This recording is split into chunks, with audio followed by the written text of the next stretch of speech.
Ibu Bapak Saudara sekalian, tema kita hari ini adalah perang melawan bangsa-bangsa atau roh-roh di udara. Kita akan baca Alkitab nanti ya. Saya tidak pakai PPT hari ini. Kita mulai Matius 24 ayat 7. Itu ayat yang diberikan pada saya. Di situ berkata, Matius 24 ayat 7 ya, sebab bangsa akan bangkit melawan bangsa dan kerajaan melawan kerajaan. Akan ada kelaparan dan gempa bumi di berbagai tempat.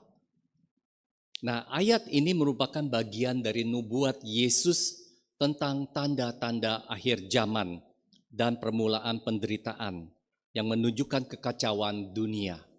Kita lihat sekarang perang banyak. Ya, belum selesai perang yang satu, Rusia lawan Ukraina, lalu Amerika melawan Iran. Ya, Israel dengan Gaza juga masih.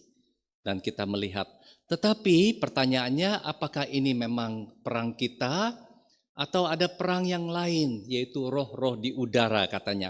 Mari saya mengajak Ibu Bapak membuka Efesus pasal 6. Efesus pasal 6 ayat 12.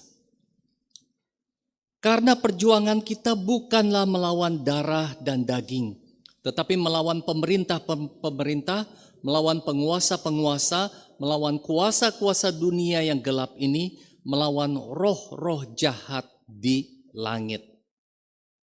Jadi, ya mereka sedang berperang, tapi kita juga setiap orang itu berperang. Ayat ini mengatakan peperangan ini bukan melawan manusia. Perjuangan kita tidak ditujukan kepada sesama manusia. Musuh sejati adalah kekuatan spiritual jahat yang terorganisir, termasuk pemerintah dan penguasa kegelapan. Roh-roh jahat ini beroperasi di dunia yang gelap, mempengaruhi situasi rohani di bumi. 1 Petrus 5 ayat 8. Ada yang hafal ayat ini? 1 Petrus 5 ayat 8 mengatakan satu hal yang nyata. Waspadalah dan berjaga-jagalah. Lawanmu si iblis berjalan keliling sama seperti singa yang mengaum-ngaum dan mencari orang yang dapat ditelannya.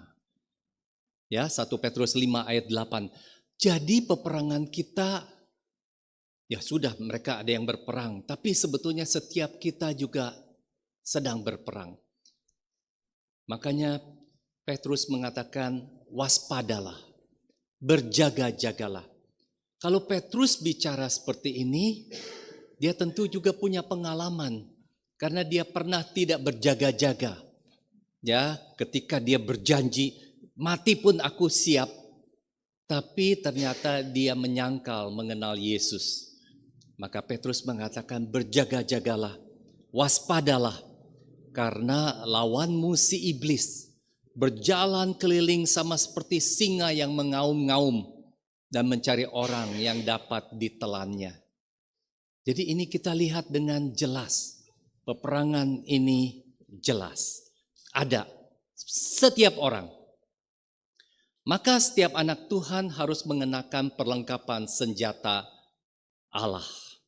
Mari kita lihat ayat 10 dan ayat 11 dari Efesus pasal 6.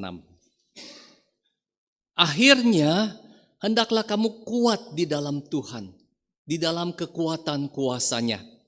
Kenakanlah seluruh perlengkapan senjata Allah supaya kamu dapat bertahan melawan tipu muslihat iblis. Apa yang penting dari 1 Efesus 6 ayat 10 ini? Perhatikan ya. Akhirnya hendaklah kamu kuat di dalam Tuhan, di dalam kekuatan kuasa-Nya. Paulus tidak mengatakan hendaklah kamu masing-masing kuat ya, kamu yang kuat masing-masing. Pribadi lepas pribadi harus kuat. Tapi Paulus mengatakan harus kuat di dalam Tuhan, di dalam kekuatan kuasanya. Nah, lagu tadi yang kata Pak Hendro sulit, itu memang lagu yang dikenal. Karena penggubahnya adalah Martin Luther, tokoh reformasi. Ya, judul aslinya adalah A Mighty Fortress is Our God. Mighty fortress, fortress itu benteng. Mighty itu maha kuasa. Kita waktu masih lebih muda dulu, ya, ada nonton film Mighty Mouse begitu ya, Mighty Mouse, tikus bisa berkuasa. Nah, ini a mighty fortress, benteng yang teguh. Nah, di dalam benteng yang teguh ini kita harus bersandar. Kita tidak bersandar kepada kekuatan sendiri. Di bait duanya yang tadi kita tidak nyanyikan, tapi kita nyanyikan bait ketiga, itu disebut kita mengandalkan Dia. Dianya adalah Yesus, Lord Sabaoth. Lord Sabaoth. Ya, itu nama Tuhan Yesus, yaitu panglima dari pasukan sorgawi. Begitu ya, panglima dari pasukan surgawi. Dari abad ke abad dia tetap sama. Ya, from age to age the same.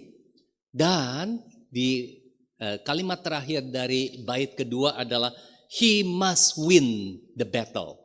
Dia pasti memenangkan peperangan itu.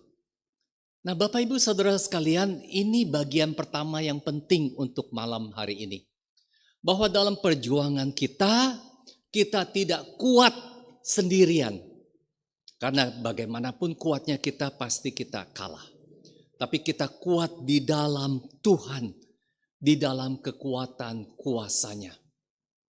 Tuhan Allah kita yang membangkitkan Yesus dengan kuasanya, nah itulah kita andalkan kuasanya. Panglima pasukan surgawi itu ada dan kita andalkan. Itu ayat 11 dan sampai ayat 12 ya. Sekarang kita lanjutkan ayat 13 sampai 17. Kita baca ya. Sebab itu ambillah seluruh perlengkapan senjata Allah, supaya kamu dapat mengadakan perlawanan pada hari yang jahat itu, dan tetap berdiri sesudah kamu menyelesaikan segala sesuatu. Ini kan yang paling penting, kita tetap berdiri, kita tetap keluar sebagai pemenang. Begitu. Jadi berdirilah tegap, berikat pinggangkan kebenaran, dan berbaju sirahkan keadilan. Kakimu berkasutkan kerelaan untuk memberitakan Injil damai sejahtera. Dalam segala keadaan pergunakanlah perisai iman, sebab dengan perisai itu kamu dapat memadamkan semua panah api dari si jahat. Dan terimalah ketopong keselamatan dan pedang roh, yaitu firman Allah. Saya sampaikan dengan cepat saja. Yang pertama, ikat pinggang kebenaran. Ya, yaitu kita hidup di dalam kebenaran. Kebenaran dari Tuhan. Baju zirah keadilan. Kita hidup dalam keadilan dan kebenaran. Kasut kerelaan memberitakan Injil damai sejahtera. Setiap kita yang sudah diselamatkan harus siap untuk membagikan, memberitakan kabar baik tentang keselamatan kita. Perisai iman, keyakinan kepada Tuhan, bahwa Tuhan sanggup memadamkan semua panah api si jahat. Ketopong keselamatan, yaitu kepastian keselamatan dalam Kristus. Nah, saya bagikan dengan cepat-cepat karena saya ingin sampai ke pedang roh. Nah, dari semuanya itu, ketopong, ikat pinggang, baju zirah dan sebagainya tidak dipakai untuk menyerang. Betul enggak? Itu semua untuk bertahan. Tapi pedang roh ini adalah satu-satunya yang dipakai untuk menyerang. Ya, pedang yang bisa dipakai untuk menyerang. Apa yang dikatakan di sini sebagai pedang roh? Yuk, di ayat 17 tadi. Firman Allah. Firman Allah. Ya, jadi penting sekali kita memiliki firman Allah. Makanya waktu di sekolah minggu kita disuruh menghafal. Berapa yang sudah kita hafal? Nah, contoh yang menghafal firman Allah adalah Tuhan Yesus. Ketika Tuhan Yesus dicobai, Matius 4, ya, setelah 40 hari Yesus menjadi lapar. Saya bacakan ya. Maka Yesus dibawa oleh roh ke padang gurun untuk dicobai iblis. Dan setelah berpuasa 40 hari dan 40 malam, akhirnya laparlah Yesus. Lalu datanglah si pencoba itu dan berkata kepadanya, jika engkau anak Allah, perintahkanlah supaya batu-batu ini menjadi roti. Tepat sekali. Waktu itu Yesus sudah dalam keadaan lapar. 40 hari, 40 malam, saya nggak kebayang laparnya seperti apa ya. Maka diminta supaya batu-batu menjadi roti. Tapi Tuhan Yesus berkata demikian. Ada tertulis, manusia hidup bukan dari roti saja, tetapi dari setiap firman yang keluar dari mulut Allah. Yesus tidak mau dicobai iblis. Dia bisa menunjukkan kuasanya, batu-batu bisa menjadi roti. Tapi manusia hidup bukan hanya dari roti saja, melainkan dari setiap firman yang keluar dari mulut Allah. Makanya setelah saya membaca ayat ini, kira-kira 45 tahun lebih yang lalu, saya punya kebiasaan setiap pagi harus membaca Alkitab. Karena manusia hidup bukan hanya dari roti saja, melainkan dari setiap firman yang keluar dari mulut Allah. Dan saya punya moto dalam hidup saya, no Bible, no breakfast. Kalau nggak makan pagi, nggak baca Alkitab, nggak makan pagi. Jadi hal pertama yang saya cari ketika bangun, bukan roti, bukan nasi, bukan kue tiaw, tetapi firman Tuhan. No Bible, no breakfast. Nah, kalau firman Tuhan ada di dalam diri kita, maka firman kita mempunyai senjata. Kalau kita diserang, kita bisa lawan. Kalau firman Tuhan tidak ada dalam diri kita, Tuhan ngomong, iblis menggoda, maka kita nggak punya senjata. Tuhan Yesus punya senjata. Ada tertulis, iblis bilang, ada tertulis juga. Ada tertulis juga, Tuhan Yesus bilang. Ya, jangan mencobai Tuhan Allahmu. Tuhan Yesus berkata seperti itu. Nah, ibu bapak saudara sekalian, ketika COVID tahun 2020 sampai 2021, saya sangat mengandalkan firman Tuhan. Karena waktu itu saya melihat ada satu gambaran, ya, di WhatsApp itu banyak, bahwa ini kita semuanya sedang menghadapi lautan yang bergelora. Ada di sana kapal perang, ada di sana kapal yang lebih besar, kapal cruise begitu ya. Ada juga boat yang pakai mesin, ada juga kapal kecil, kapal nelayan, ada rakit. Ya, semuanya berlayar di tengah gelombang yang seperti itu. Dan saya menyamakan diri saya, siapa saya? Saya tentu bukan kapal perang yang besar. Saya bukan kapal yang mewah. Saya itu hanya sebuah rakit yang menghadapi gelombang yang begitu besar. Maka saya harus mengandalkan Tuhan. Sering saya nyanyi, with Christ in my vessel, I will, apa itu ya? Pokoknya dengan Yesus ada di dalam perahuku, maka aku akan tiba. Begitu ya, Leni mungkin hafal. Dulu saya hafal. Dan saya mengandalkan beberapa ayat firman Tuhan. Saya bagikan ya. Yesaya 41 ayat 10. Ini yang saya hafal.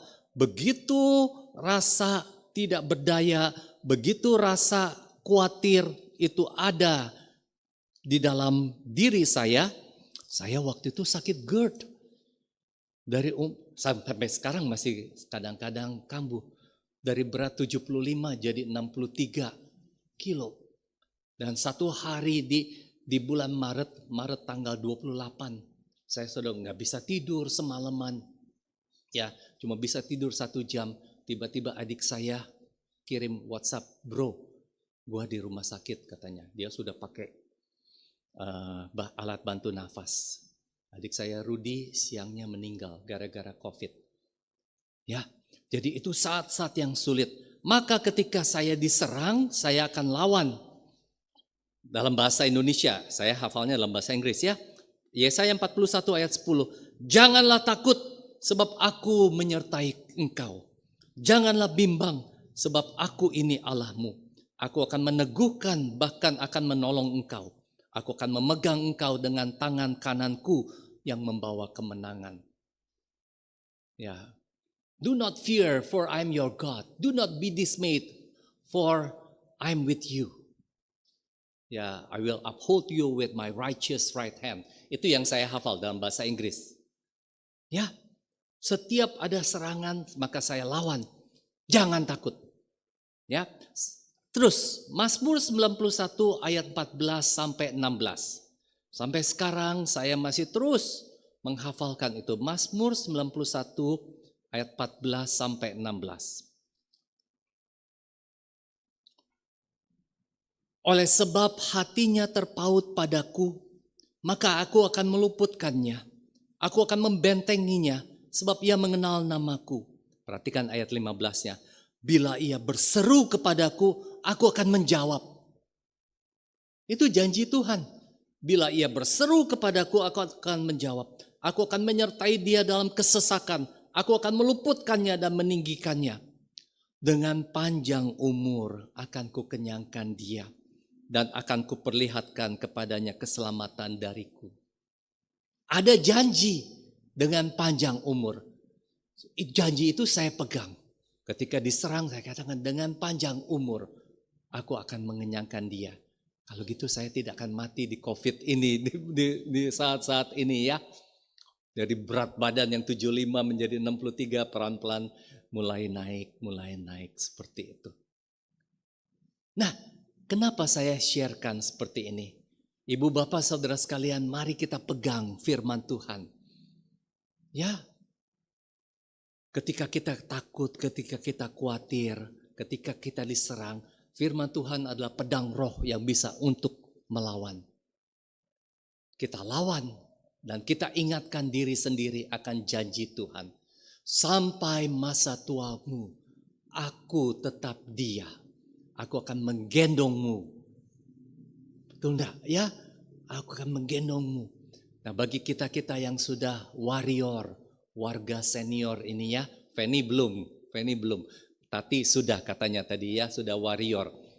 Ya, kita mulai takut kita ini. Maka kita pegang.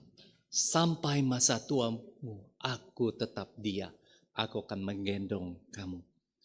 Apa janji Tuhan? Kalau kita pegang firman Tuhan, mari kita buka Mazmur pasal 1. Mazmur pasal 1. Ya, ayat 1 sampai 3 saja saya akan bacakan. Berbahagialah orang yang tidak berjalan menurut ajakan orang fasik, yang tidak berdiri di jalan orang berdosa, dan yang tidak duduk di komplotan pencemooh. Tetapi yang kesukaannya ialah Taurat Tuhan, dan yang merenungkan Taurat itu siang dan malam. Nah, bagaimana kita bisa renungkan siang dan malam kalau kita tidak baca dari pagi?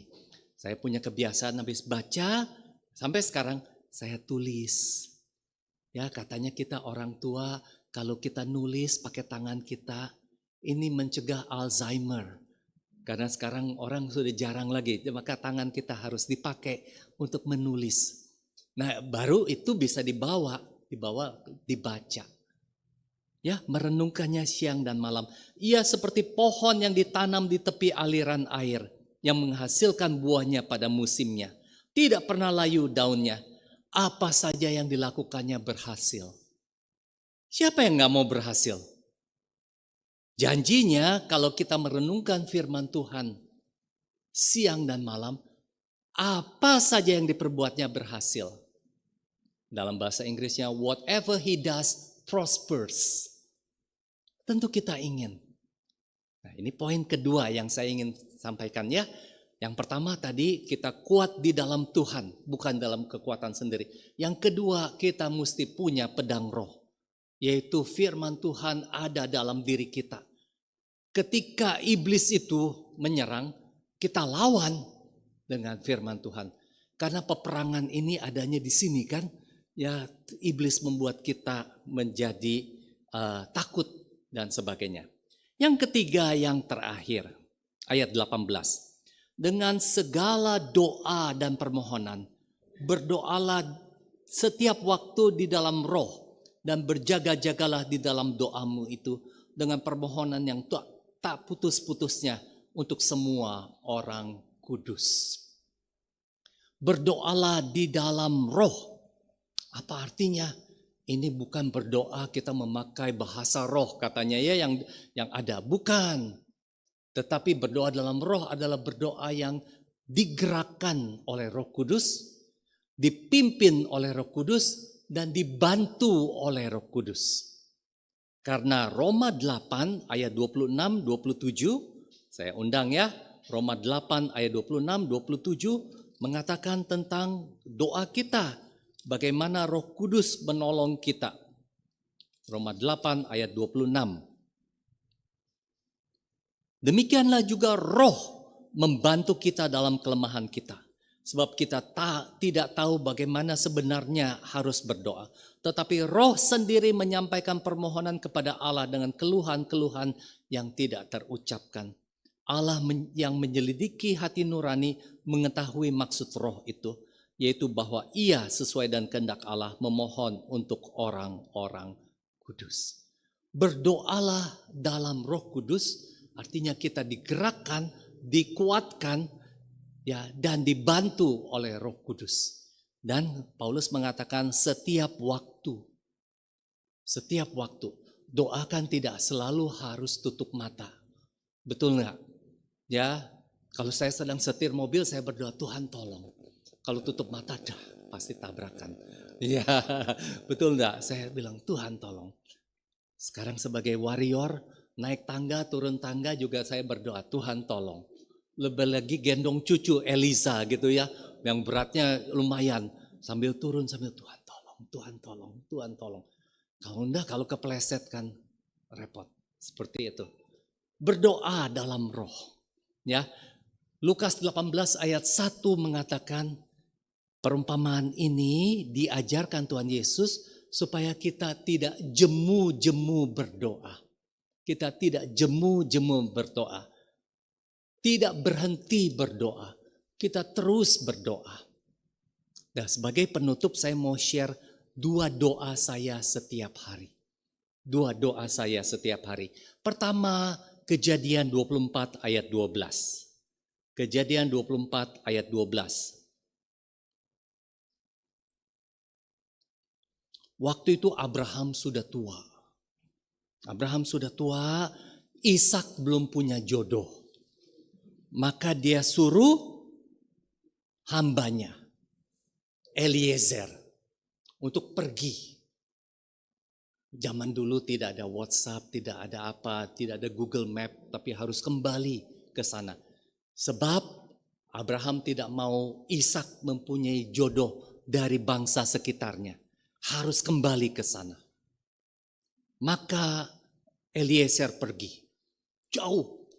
Beberapa hari perjalanan. Nah, ketika sudah sampai di ayat 12. Berkatalah ia, Tuhan